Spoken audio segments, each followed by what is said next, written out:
Assalamualaikum warahmatullahi wabarakatuh. Eh, Kembali lagi bersama saya, Pak Angga, guru kelas 4C SDN Kemayoran 1, Surabaya. Pada pagi hari ini kita akan belajar materi tema 6, subtema 3, pembelajaran 2.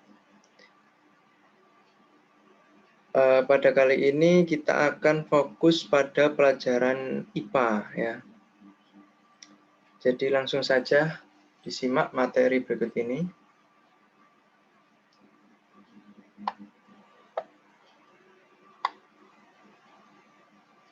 Ya, jadi pada materi yang akan saya sampaikan ini membahas tentang pelestarian makhluk hidup. Langsung saja. Yang pertama, monggo disimak bareng-bareng. Bisa juga dibaca nanti di saat Bapak share materi ini dalam bentuk teks ya. Dalam bentuk teks seperti biasa, melalui link. Langsung saja. Di sini hewan dan tumbuhan termasuk makhluk hidup. Pelestarian hewan dan tumbuhan merupakan usaha untuk melindungi hewan dan tumbuhan agar tidak punah. Jadi ada beberapa spesies hewan dan tumbuhan yang hampir punah. Makanya ada tindakan pelestarian hewan dan tumbuhan. Itu gunanya untuk melindungi. Kelestarian hewan dan tumbuhan sangat bermanfaat untuk kelangsungan hidup generasi manusia pada saat ini dan pada saat yang akan datang. Jadi misalkan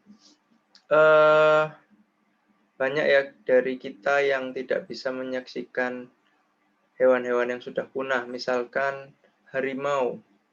Harimau itu spesies di Indonesia sendiri memiliki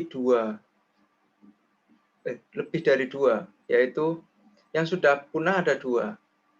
Yang pertama adalah harimau Bali dan harimau Jawa. Itu sudah hampir dipastikan sudah punah, sudah lama ya. Sekarang yang ada hanya tersisa harimau Sumatera dan harimau Kalimantan. Dan itu pun jumlahnya juga sangat terbatas. Kegunaan dari pelestarian hewan dan tumbuhan ini gunanya agar sebagai referensi ilmu pengetahuan. Jadi anak cucu kita nanti masih tetap mengetahui hewan dan tumbuhan yang kita jumpai pada saat ini. Jangan sampai hewan dan tumbuhan nanti sudah habis, tidak ada regenerasi, akhirnya punah. Yang pertama, tindakan pelestarian itu ada pelestarian ex situ. Pelestarian ex situ itu sendiri adalah pelestarian yang dilakukan di luar tempat tinggal aslinya. Hal ini dilakukan karena hewan dan tumbuhan kehilangan tempat tinggal aslinya. Selain itu, pelestarian ex situ dilakukan sebagai upaya rehabilitasi, penangkaran, dan pembiakan hewan maupun tumbuhan langka. Untuk pelestarian ex situ ini, dia dilakukan karena dia dilakukan di luar tempat tinggal aslinya. Misalkan tempat tinggal aslinya harimau, itu di hutan. Karena di hutan sekarang tidak memungkinkan, banyak hutan yang gundul, banyak pemburuan liar dia. Banyak juga konflik dengan manusia, dia sering menyerang manusia, sebenarnya karena bahan makanan di hutan itu sudah tidak ada, sudah habis. Akhirnya dia datang ke perumahan penduduk, datang ke ladang-ladang atau sawah untuk mencari makan. Akhirnya membunuh hewan ternak, bahkan sampai membunuh manusia. Itu karena habitatnya di hutan sudah rusak.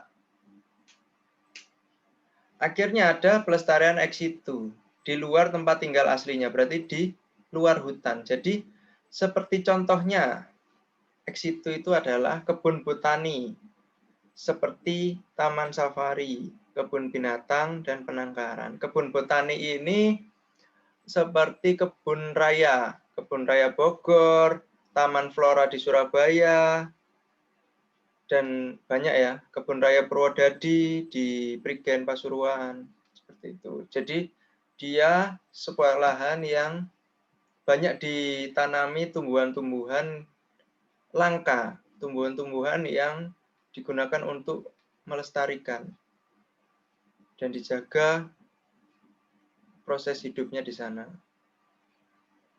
Lalu ada Taman Safari. Taman Safari ini adalah kebun binatang versi besar yang dia dibangun sangat menyerupai habitat asli hewan. Jadi sangat menyerupai hutan. Jadi kalau bagi yang pernah ke Taman Safari, di sana hewannya dilepas, tidak seperti di kebun binatang ya. Kebun binatang masukkan ke kandang satu-satu, dipagari. Kalau di Taman Safari, kita yang di dalam mobil masuk ke area kandang mereka. Jadi mereka itu bebas berkeliaran. Bagaimana caranya untuk menyerupai rumahnya mereka di hutan sana itu. Itu Taman Safari. Lalu ada kebun binatang, contohnya seperti kebun binatang Surabaya, KPS, Bonbin itu ya. Dan penangkaran. Penangkaran ini bisa seperti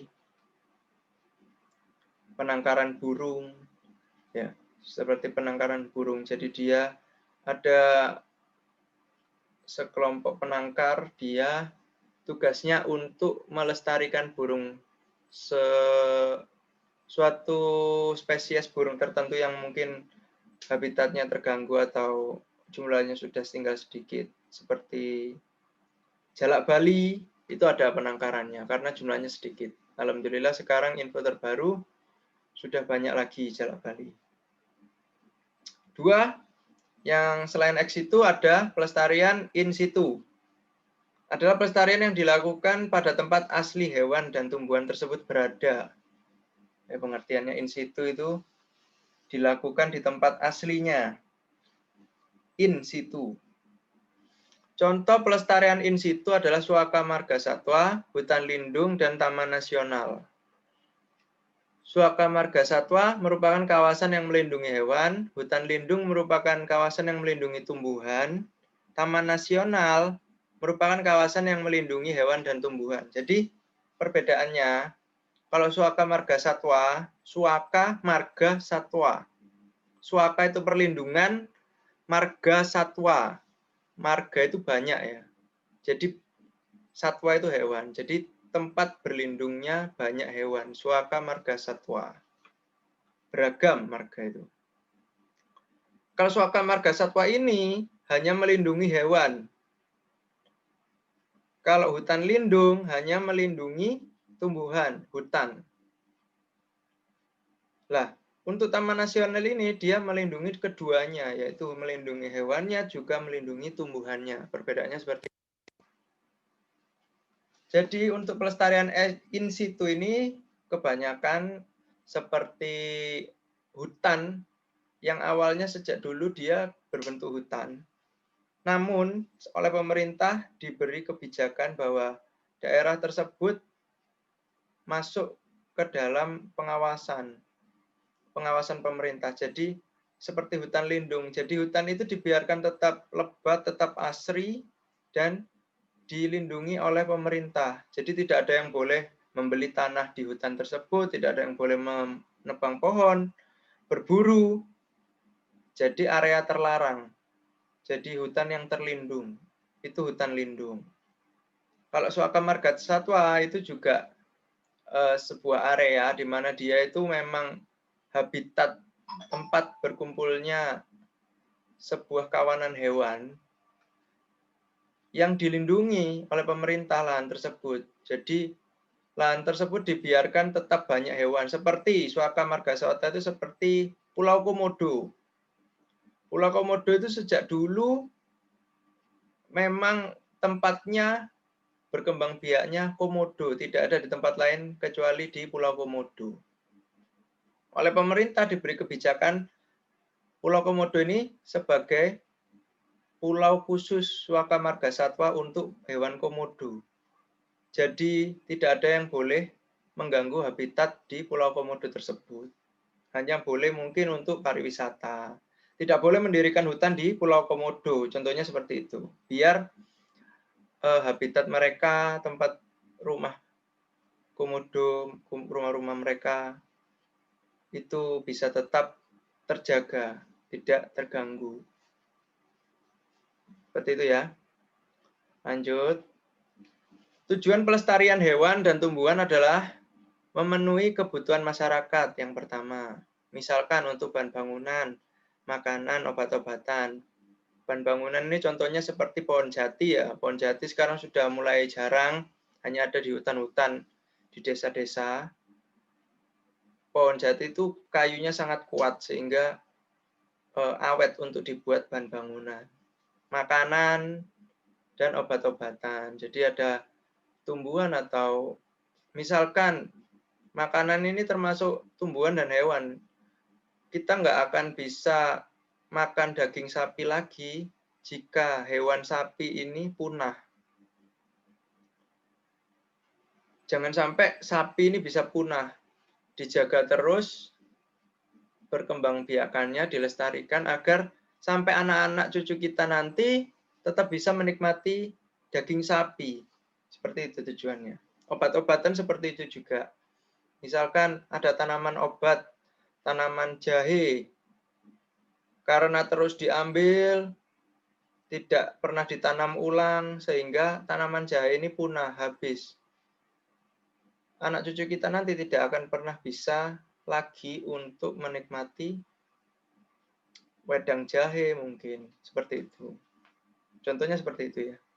Yang kedua, menciptakan lingkungan yang nyaman dan mengurangi pencemaran udara dengan adanya berbagai jenis pohon. Jadi kalau misalkan masih banyak hutan, itu banyak pohon juga, akhirnya menciptakan lingkungan yang nyaman. Jadi bisa menjaga kondisi udara, oksigennya tetap segar ya, tetap fresh karena banyak tumbuhan.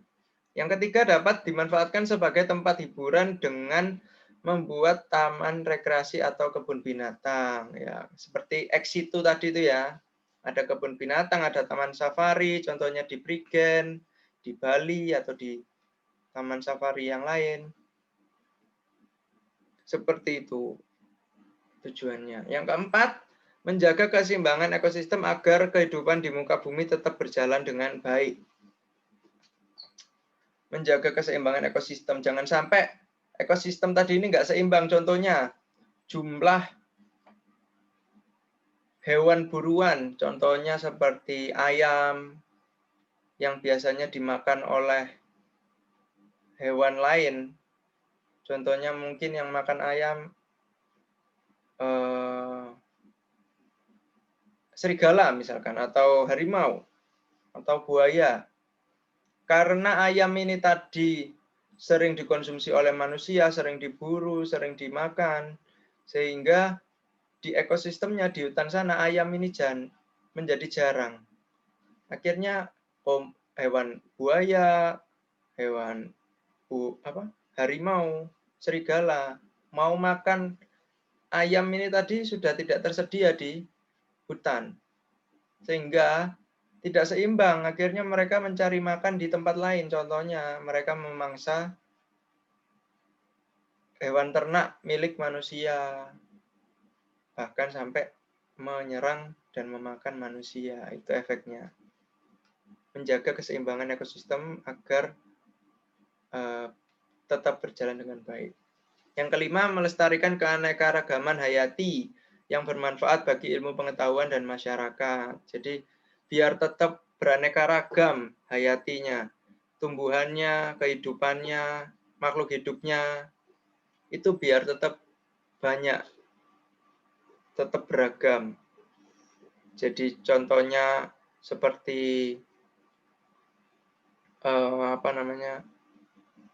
ayam ya. Ayam itu kan banyak juga ya, seperti ayam kate, ayam bekisar, ayam kampung, ayam apalagi ayam peternak itu ya, ayam pedaging, itu banyak.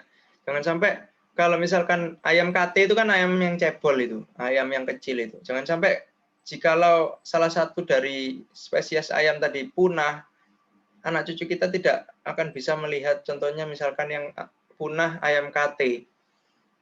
Anak kita nanti mungkin tidak bisa tahu seperti apa sih bentuknya atau lucunya ayam KT itu. Ayam yang cebol. Lanjut ya. Berikut ini beberapa usaha pelestarian hewan dan tumbuhan. 1. Mendirikan tempat-tempat perlindungan hewan dan tumbuhan langka, misalnya Swarga Marga Satwa, Cagar Alam, Kebun Binatang, dan Taman Nasional. Seperti tadi sudah dijelaskan ya. Swarga Marga Satwa melindungi hewan, Cagar Alam melindungi jenis tumbuhan langka, Kebun Binatang, kawasan untuk melestarikan satwa-satwa langka, Kebun Raya, suatu kawasan untuk melestarikan tumbuhan-tumbuhan. Taman Nasional adalah pelestarian yang mempunyai ekosistem asli yang digunakan untuk keperluan ilmu pengetahuan. Jadi misalkan nanti ada yang mau melakukan penelitian dari baik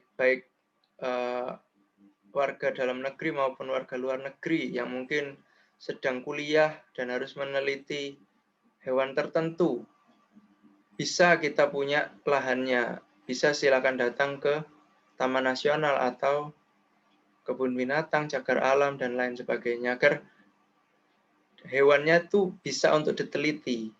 Akhirnya menjadi sumber ilmu pengetahuan. Jadi yang ada di buku IPA selama ini, proses fotosintesis, proses perkembangbiak, proses rantai makanan, itu semuanya adalah hasil dari penelitian orang-orang ilmuwan terdahulu. Jadi mereka datang ke ekosistem, datang ke hutan, dia mengamati. Akhirnya ditulis, dicatat, menjadikan sebuah ilmu. Bukan ujuk-ujuk ada di dalam buku. Jadi itu semua hasil dari penelitian. Seperti itu ya. Lanjut, nomor 2, melakukan penangkaran hewan langka dan penanaman bibit tumbuhan yang sudah langka. Penangkaran adalah upaya perbanyakan melalui pengembangbiakan dan pembesaran tumbuhan dan satwa liar dengan tetap mempertahankan kemurnian jenisnya. Penangkaran ini sendiri misalkan mau menangkarkan kucing jenis tertentu misalkan kucing Anggora atau kucing mungkin kucing Anggora. Kucing sendiri sebenarnya bisa dikawin silang ya mungkin ya dengan spesies kucing biasa. Nanti hasilnya itu tidak murni Anggora. Anaknya itu jadi separuh Anggora, separuh kucing biasa. Jadi mungkin dia bulunya tidak setebal Anggora. Kalau Anggora itu kan tebal. Ada lagi misalkan sapi luar negeri ya, misalkan sapi Australia atau sapi perah yang kulitnya itu warnanya hitam putih misalkan. Bisa saja dikawinkan silang dengan sapi Jawa, sapi Madura yang warnanya coklat atau merah. Akhirnya spesiesnya tidak murni lagi, tidak murni sapi perah susu itu yang hitam putih. Akhirnya kecoklatan, akhirnya bentol-bentolnya warnanya coklat karena hasil dari kawin silang. Tujuan penangkaran ini agar tetap misalkan sapi perah ya dikawinkan dengan sapi perah, tidak dikawinkan dengan sapi jenis lain agar menjaga kemurnian jenisnya. Ya, mungkin itu materi tematik yang bisa Bapak sampaikan.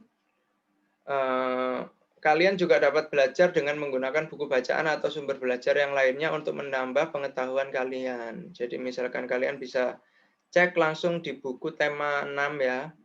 Tema 6 tentang pelajaran ini. Semua diambilkan dari situ. Bisa menjadi tambahan ilmu pengetahuan yang lain, buat bacaan yang lain. Atau kalian mau cek pembelajaran ini di YouTube juga sudah banyak video pembelajarannya yang lebih menarik ya. Silakan pelajari dan kerjakan sungguh-sungguh. Semangat, selamat belajar. Sekian dari Bapak, kurang lebihnya Bapak mohon maaf. Wassalamualaikum warahmatullahi wabarakatuh.